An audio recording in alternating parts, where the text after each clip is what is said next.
Hi, welcome to Business English Lesson. I'm Lalita from Let's Speak English, and if you need to write formal emails for work, then this lesson is for you. Learn 21 of the most common formal English phrases in the short business English lesson. So let's get started with the lesson. The first expression is the greetings. So how do you greet? So you'll say dear, Mr. or Miss, followed by the surname. So always use Miss and not Mrs. when writing to a woman in a professional context. And for a man, of course, it is Mr. In formal emails, we always use the surname. So if a person's name is Mary Franklin, don't write Dear Miss Mary or Dear Miss Mary Franklin. Write Dear Miss Franklin. Well, sometimes you don't know the name of the person you're writing to because the email address starts with the information or an office. So in this case, you write Dear Sir/Madam. So that's how you do the greetings. Moving on, introducing yourself. It's very easy. You just need to follow the simple structure. The name, job title and the company. For example, my name is Lalita Shankar and I'm the head of marketing at ABC. Moving on, a friendly opening. Well, this depends on your relationship with the person. If you know someone a little better but still have a formal relation, it might be nice to use a phrase like this at the beginning of your email. I hope everything is going well. Or you could write, I hope you had a nice Christmas. Moving on, when you're referring to the last contact between you, you could say something like this. It was lovely meeting you at the sales conference last week. Or it was nice talking to you on the phone earlier. Or you could even write, thank you for your email last week. So that's how you refer to your last contact. Now the reason for writing, you could use a phrase like this. I'm writing in connection. I'm writing in connection with the order we placed last week. Or you could also write, I'm writing with regard to next week's board meeting. Or I'm writing to update you on the progress of the ABC project. You could also write something like this.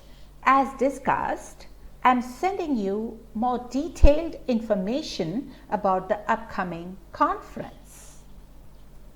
Moving on, how do you give information or talk about attachments?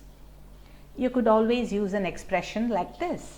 I would like to inform you about the results of our customer survey. I would like to inform. Okay.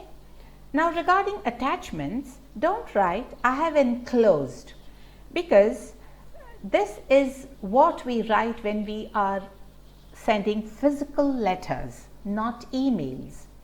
For emails, you can always use an expression like this.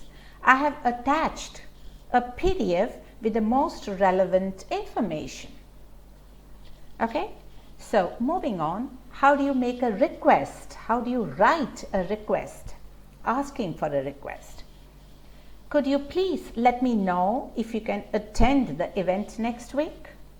Or you could also write, I would appreciate it if you could send me the documents this week. Or would it be possible to deliver the goods 1 week earlier? So these are some of the expressions that you can use to write when you have to make a request. Now making arrangements. What are some good expressions you could use?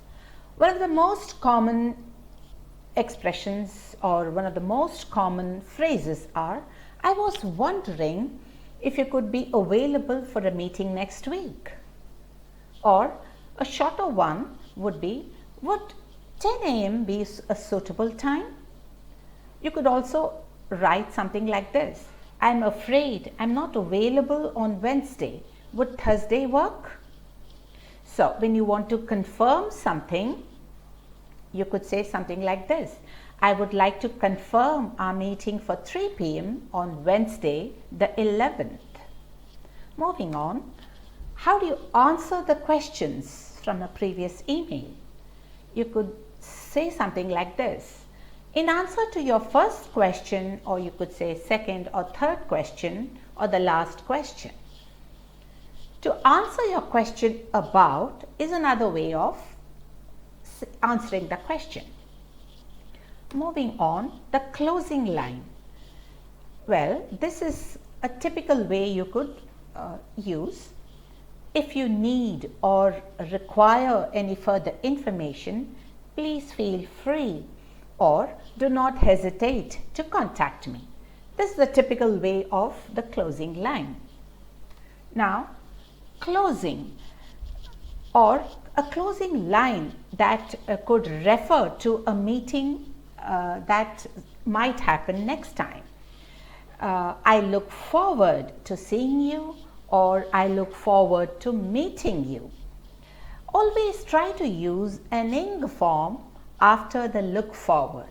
That sounds really good. Now you could finally close your email with a signature line saying best regards, or thanks and regards, or just regards, and with your signature. So with that, I come to the end of this session. Do not forget to hit the like and subscribe, and do not forget to subscribe to my channel, Let's Speak English.